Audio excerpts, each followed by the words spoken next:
Michael Turner thought guarding an old office building in Detroit would be just another night shift. But as darkness fell and the flickering lights cast long shadows along empty hallways, he realized the building held secrets far older and darker than he could have imagined. Strange whispers echoed from the basement, papers moved on their own, and a featureless figure began to watch him from the corners of the corridors. What started as small, unsettling occurrences quickly escalated into a terrifying confrontation with an entity bound to the building's grim past. Now, Michael must face the shadow figure and survive the night. Michael Turner parked his car in the dimly lit lot in front of the old office building on Woodward Avenue. The street lights flickered, casting long, uneasy shadows across the cracked pavement. He adjusted his uniform and checked the time on his watch. It was 7:55 in the evening. The night was quiet, too quiet, but that was nothing new. For a night shift security guard, he pushed open the heavy glass doors, which creaked in protest. The lobby smelled faintly of mildew and old wood, a scent that seemed to settle into his lungs. Dust motes danced in the beams of his flashlight as he stepped inside. The elevators were out of order, their metal doors slightly ajar, revealing dark, silent shafts. The fluorescent lights overhead flickered intermittently, leaving long stretches of shadow in the hallway. Michael made his way down the main corridor, his boots echoing against the tile floors. Every sound seemed amplified in the empty building. The hum of the HVAC system, the distant drip of water from a broken pipe, the faint scuffing of his own shoes. At first, he told himself it was just the building settling, old pipes, and old wiring. But when he heard the faintest click behind him, he froze. He spun around. Nothing. The hallway stretched empty in both directions. His pulse quickened slightly. Though he tried to steady his breathing, he reminded himself that he had served in the military. He had faced worse than shadows and strange noises. Still, the feeling of being watched lingered. Michael reached the stairwell and tried the door. Locked. He jotted a note in his notebook. Stairwell door locked. Elevators out of order. Monitor via camera. Back at the security desk, he powered up the surveillance system. The screens flickered to life, showing grainy black and white images of the empty floors. He scanned them methodically, eyes trained for movement, for anything out of place. For a while, everything remained normal. But then, on the camera covering the 5th floor hallway, he thought he saw a shadow move against the wall. It was quick, fleeting, almost imperceptible. He leaned closer, heart beginning to pound. The figure was gone by the time he blinked. Michael rubbed his face and muttered under his breath, "Just nerves. First night, old building, nothing more." Yet the feeling would not leave him. As he continued his rounds, he noticed small signs, a loose paper fluttering across the floor, a cold draft from nowhere, the faintest whisper of a footstep behind him. Each anomaly seemed insignificant alone, but together, they stirred a creeping unease in his chest. By the time he finished his first hour, he was alert, cautious, every nerve on edge. He made one final check of the cameras. Before settling at the desk, flashlight in hand, the building was silent once more, but the shadows seemed thicker, more alive. Michael couldn't shake the sensation that somewhere, just beyond the edge of the light, something was watching him. The first night shift had begun, and Michael Turner knew, deep in his gut, that this building held secrets far darker than peeling. Paint and flickering lights. The second night arrived with a storm brewing over Detroit. Rain pelted the streets, and wind rattled the old windows of the office building. Michael Turner arrived early, his backpack heavy with the notebook, flashlight, and a portable camera he decided to bring after the fleeting shadow he saw the night before. He checked in with the front desk staff briefly, though they offered nothing beyond tired smiles and vague warnings about weird noises at night. As he began his rounds, Michael noticed the first unusual sign. A door he was certain had been closed and locked the previous evening now hung slightly open. He approached cautiously, flashlight cutting a narrow beam through the darkness. There was nothing inside the small storage room but shelves of dusty folders. Still, a shiver ran down his spine. He returned to the surveillance monitors. Reviewing the recordings from the first night, he saw it clearly now. A shadow had moved in the fifth-floor hallway, slower than the fleeting glimpse he had caught, almost deliberate. It lingered near a doorway, then vanished as if it had been swallowed by the walls. Michael paused the footage and zoomed in. The shape was humanoid, but featureless. No face, no clear limbs, only a dark silhouette that seemed to absorb the light. Around it, the building itself seemed to react to the presence. Lights flickered along corridors where no wiring issues were recorded. Papers scattered across desks, lifted briefly into the air as if caught in a gentle wind, though the air conditioning was off. The subtle sounds of shifting floors echoed like whispers. Michael decided to document everything. He opened his notebook and began to log each anomaly in detail. The cold draft in the main stairwell, the faint footsteps that followed him from one floor to the next, the irregular clicking from the elevators. Each incident increased his unease, but also his determination to understand what he was dealing with. By midnight, the phenomena escalated. The hallway leading to the old supply closet grew darker, shadows pooling unnaturally beneath the flickering fluorescent bulbs. A sudden gust of wind slammed a door shut somewhere down the hall, making him jump. He moved to check the security. Camera feed in real time. On one screen, the dark figure appeared again. This time it lingered at the far end of the hall, unmoving, watching. Michael felt a knot tighten in his stomach. He picked up his phone and called Alina, his colleague who worked day shifts. "Hey, Alina, can you see if anything unusual has been reported in the building?" Michael asked, trying to keep his voice steady. Static answered him first. A faint hiss, then her voice came through, but distorted, layered with a strange echo, almost as if someone else was speaking behind her. "Michael, what are you?" The line cut abruptly. He tried again, nothing but static. Shaken, he left the desk to investigate. As he walked the corridors, he felt eyes on him, a presence that did not belong.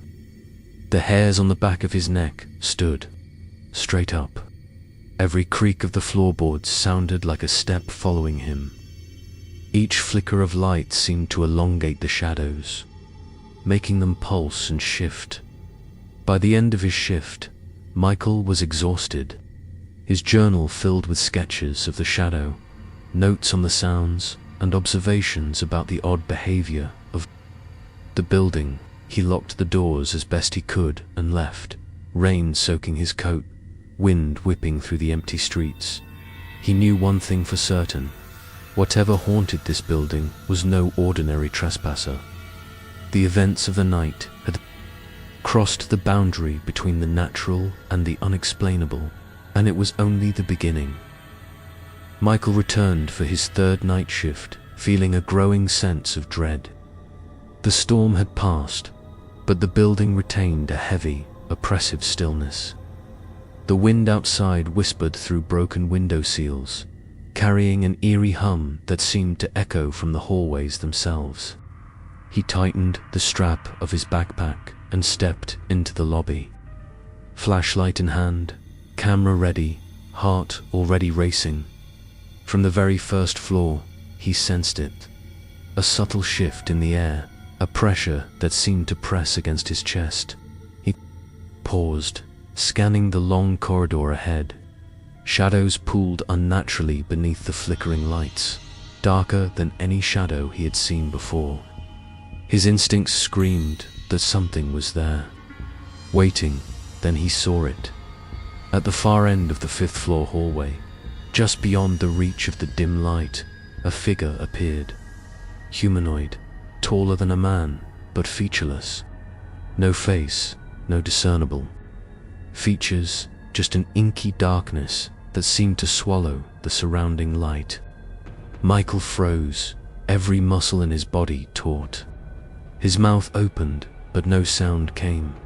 The shadow figure moved with deliberate slowness. Each step it took made the lights overhead flicker violently, plunging the corridor into brief stabs of complete darkness. Michael's flashlight trembled in his hand, illuminating only the edges of the figure, revealing nothing but its shifting dark form. Fear gripped him, but his training kicked in. He reached for his phone to call Alina, his voice shaking as he whispered her name. The line picked up. He heard her voice, faint and distant, but then static crawled over the connection. Her words were distorted, almost as if she was speaking. Through a wall of some unseen barrier, Michael backed toward the stairwell. The shadow figure advanced, gliding rather than walking, its movements unnatural and fluid. Each time the lights flickered, it seemed to inch closer, closer, until he could feel its presence pressing on him, an unbearable weight that made it hard to breathe. He turned and ran down the hallway, heart pounding, feet echoing against the tiles. The building seemed alive, doors creaking open and slamming shut behind him. Papers swirled in the air like caught in a sudden wind.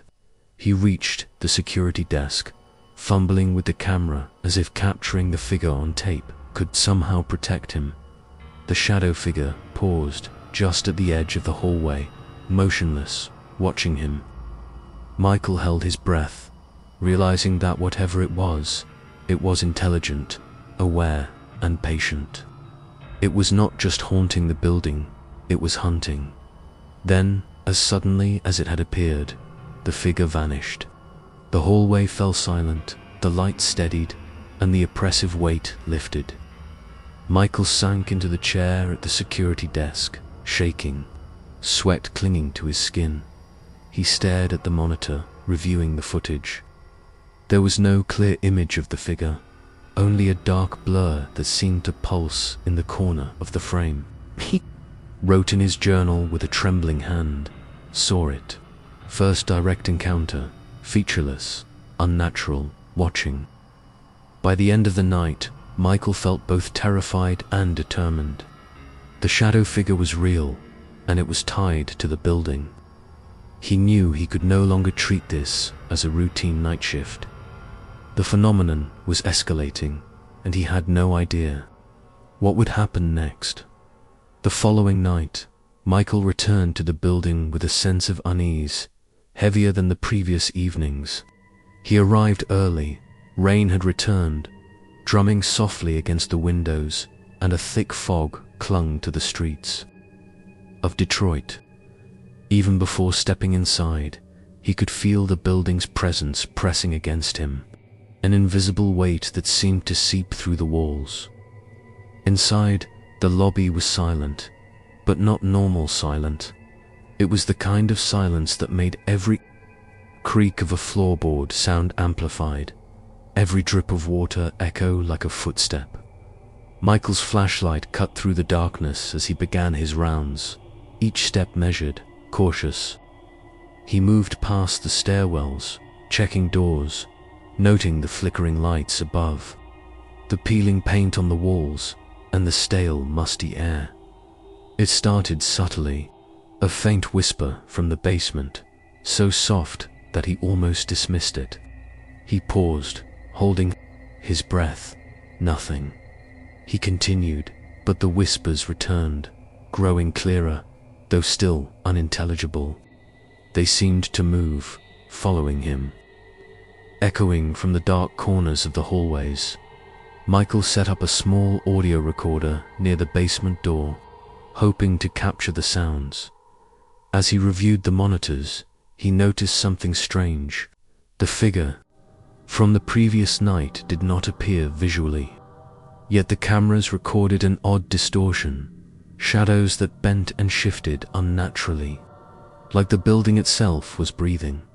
He ventured closer to the basement, drawn by a mixture of fear and determination. Each step down the staircase made his boots echo like thunder. At the bottom, the air was colder, thicker, almost suffocating. The whispering intensified. Michael strained to listen, but the words made no sense. It was as if someone or something was speaking in a language beyond comprehension. A sudden noise made him jump. A heavy thud from somewhere deep within the basement. He swung his flashlight toward it. Nothing. Another thud. Then a dragging sound, slow and deliberate, echoing against the concrete walls. Michael's heart pounded. He realized he had no way to understand what was real and what was in his mind. Sleep had become a distant memory. His nights were filled with restless thoughts, the feeling of being watched, and the persistent echo of unseen footsteps. Each night shift left him more drained, more paranoid, and yet more obsessed with understanding the building's secrets. He tried to call Alina again. The phone line buzzed with static before her voice came through, distant and distorted, almost as if she were miles away. Michael, you need to. The line went dead. Michael sank into the chair at the security desk, the audio recorder running. He listened to the faint whispers captured from the basement, the static-filled hum of the building, the creaks and thuds that had no explanation. The recordings were chilling. Even played back on speakers, the whispers seemed to move. Across the room, circling him, impossible to locate. By the end of his shift, Michael was exhausted and shaken. He had begun to doubt his own senses. Was he imagining the whispers, the footsteps, the pressure in the air? Or was the building truly alive with something otherworldly?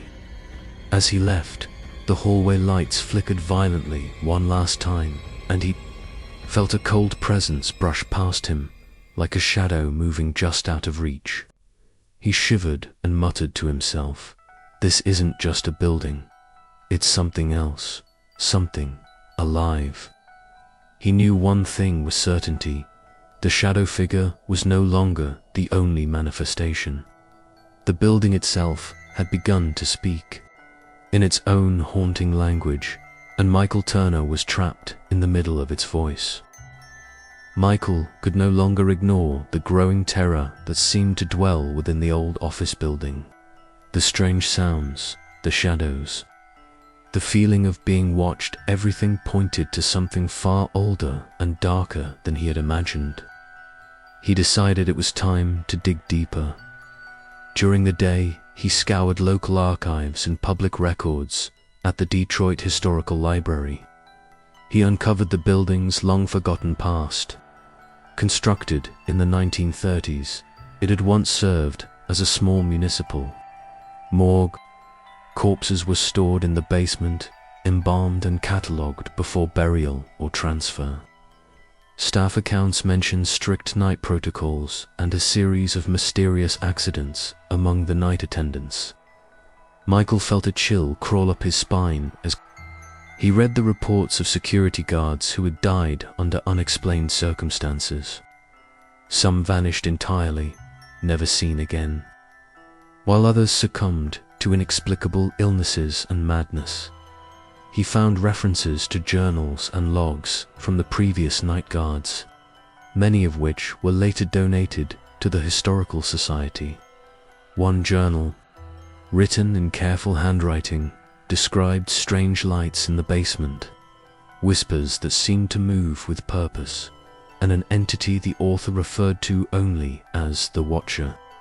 The similarities to his own experiences were undeniable.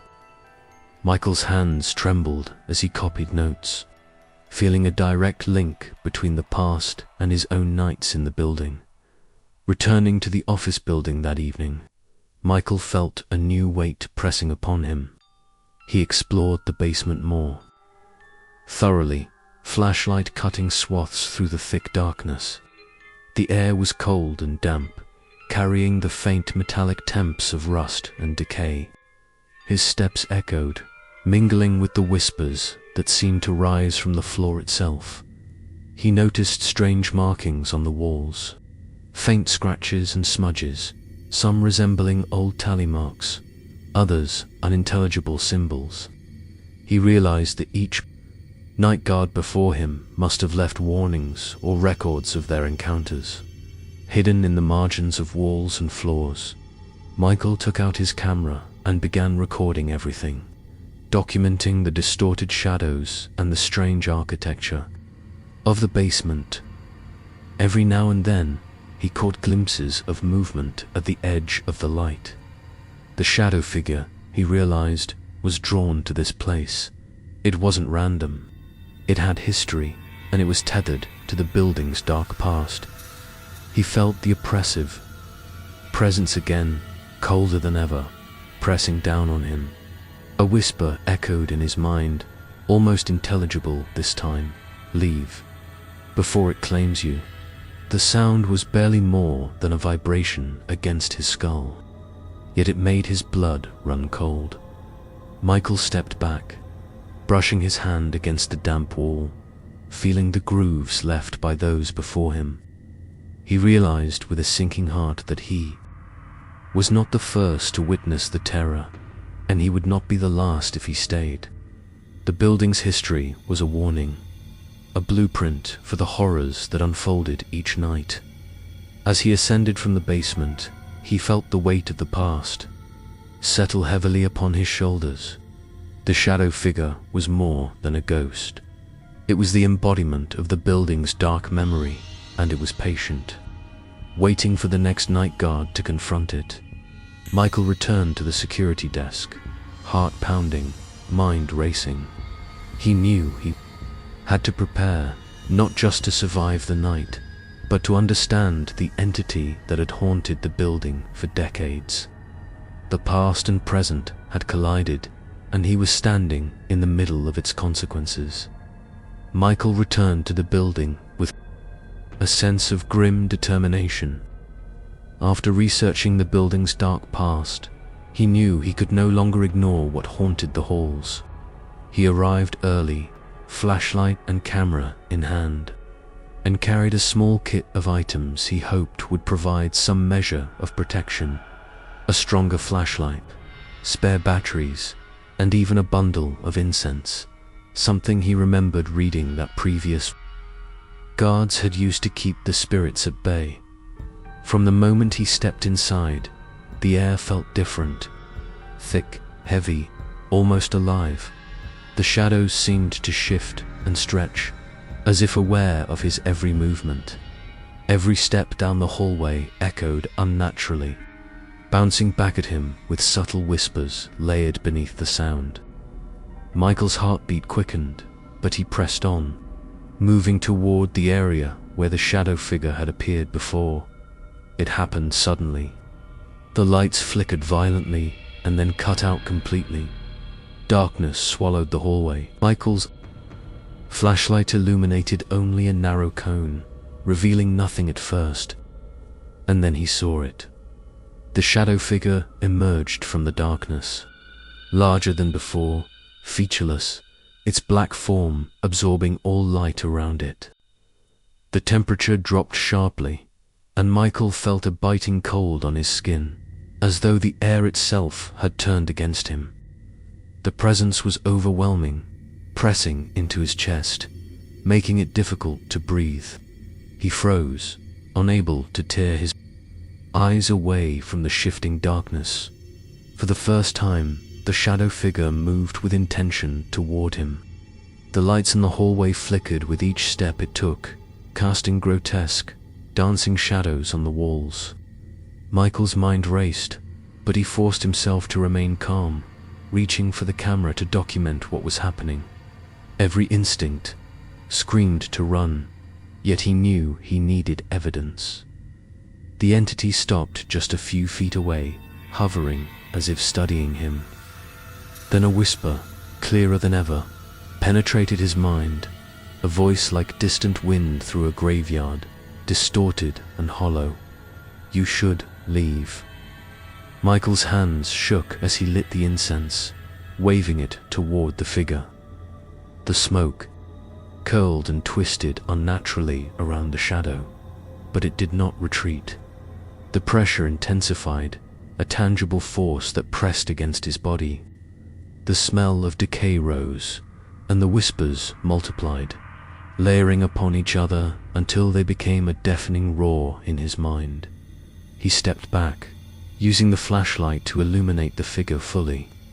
Its featureless face seemed to pulse, and he could feel an almost magnetic pull, drawing his focus and energy toward it. Michael realized that it was not only aware, it was communicating through fear, through the raw essence of terror. Summoning every ounce of courage, he spoke aloud, his voice shaking but determined. "I know what you are. I know what this building is. I am not afraid of the past." For a moment, the shadow figure paused, its presence vibrating in the air like an electric current. Then, almost imperceptibly, it receded, melting back into the darkness of the hallway. The lights flickered and steadied, and the air slowly warmed. The hallway was empty again. Michael sank to the floor, exhausted, chest heaving, sweat dripping down his face. He reviewed the footage and audio recordings he had captured. The shadow figure appeared as a dark blur, but the intensity of its presence, the force pressing on him, and the clear whispering could not be denied. He knew this encounter was only the beginning. The shadow figure was no longer a distant threat. It had made its presence unmistakable, and Michael Turner understood that. The nights ahead would test every limit of his courage and sanity. Michael Turner arrived at the building earlier than usual, fully aware that tonight would not be like any other. He carried an arsenal of equipment, a high-powered flashlight, extra batteries, his camera, the notebook filled with observations, and a small bundle of incense meant to act as a protective measure. He had mentally rehearsed every step, preparing for the encounter he knew was inevitable. From the moment he stepped into the lobby, the air was thick and oppressive. Shadows pooled unnaturally beneath the flickering lights, stretching along the walls like dark fingers. Michael felt the familiar, heavy presence pressing against him. It was as if the building itself was aware that he had returned. Anticipating his actions, he moved carefully toward the basement. Every creak of the floorboards sounded amplified, echoing like distant footsteps following him. He set up the camera on a tripod, pointing toward the hall where the shadow figure had appeared before. Michael switched on the recorder, making sure every sound, every flicker of light, and every movement would be captured. The shadows shifted again. A cold wind swept through the hallway, rustling loose papers and lifting the smoke from the incense. Michael held his flashlight steady, scanning the area. Then, without warning, the shadow figure emerged. It moved silently, gliding over the floor, featureless and dark, its presence radiating a pressure so intense that Michael felt his chest tighten. The figure stopped at the far end of the hallway, seemingly aware of his preparations. Michael spoke, a loud voice steady despite the adrenaline racing through him. "I'm not leaving. Show yourself. Let's end this." For a moment, the shadow figure seemed to hesitate. Then, with sudden motion, it advanced. The lights overhead flickered violently, plunging the corridor into darkness between bursts of illumination. Michael used the high-powered flashlight to hold the figure at bay, the beam slicing through the shadowy void. The incense smoke curled around it, but the shadow did not retreat. Michael focused on recording everything. Every movement, every distortion of the lights, every whisper of sound was documented. The shadow figure pressed closer, an overwhelming force of cold and despair, attempting to trap him in the hallway. Michael's mind raced, recalling the warnings from past night guards. He could feel the entity testing him, probing for fear, trying to force him into submission. Summoning his courage, he stepped forward, voice commanding, "You are bound to this building. I will not let you take another life. I am leaving only when I have evidence, and you will not stop me." The shadow figure recoiled slightly, a ripple of darkness pulsing through its form. For a tense moment, it hovered, as if considering him. Then it surged forward one last time, filling the hallway with its cold presence. Michael held the flashlight and incense forward, the smoke swirling unnaturally around the figure, creating a barrier of light and haze. Suddenly, the shadow figure vanished, dissolving into the shadows of the hallway. The air warmed slightly, the lights steadied, and an eerie silence settled over the building. Michael stood panting, sweat streaming down his face, body trembling from exhaustion and fear. He checked the camera. The shadow figure appeared as a dark blur in the footage, its movements captured in fleeting moments. But the intensity of its presence, the weight of its gaze, was undeniable. Michael gathered his equipment and retreated from the basement, moving cautiously through the hallways. As he exited the building into the early hours of the morning, he felt the oppressive presence linger behind him, aware and patient. Tonight, he had survived. Tonight, he had confronted the shadow figure and lived to tell the tale. But Michael knew the entity was still there, waiting for the next night guard. His recordings and journal were proof. But the building remained a house of shadows and whispers, its dark history alive and ever watchful. Michael Turner never returned to the night shifts after that final encounter. The darkness, the whispers, and the oppressive presence of the shadow figure had left an indelible mark on him.